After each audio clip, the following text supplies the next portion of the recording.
follow update.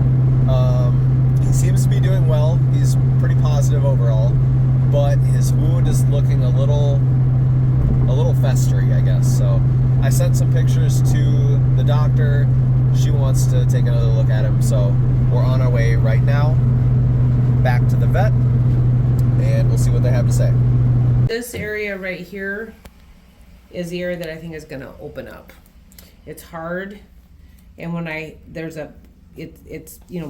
pus that I flushed through here, and then there's a little bit of pus that's coming here, and you can actually feel the difference in the tissue. So this is the part that I'm worried is going to open up, and that's going to be the part that we're going to have to treat as an open wound. And what we do is we put sutures around here, take that unhealthy skin off, and then put bandages on it. Change that every once to twice daily initially, and then we spread that out. So, and that's basically, you do that until it scabs over, pretty much. Yeah, it heals in first with the underneath subcutaneous tissue, and then the skin will start trying to bridge the gap. As long as we stay on top of infection and the wound doesn't continue to go to all the other tissues.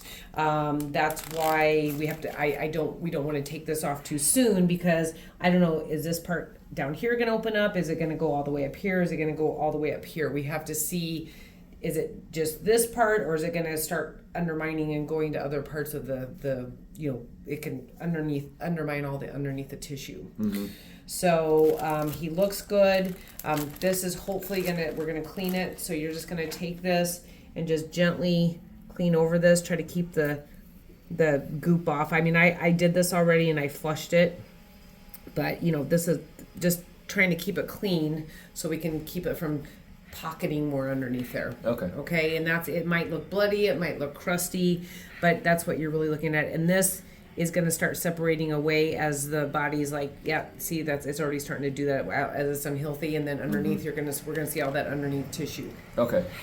So a little bit of blood and pus is normal and acceptable, or? Well, it's what it is. It's infected and it's trying to open up. So we're trying to keep it clean with the by keeping the pus and blood off. Okay.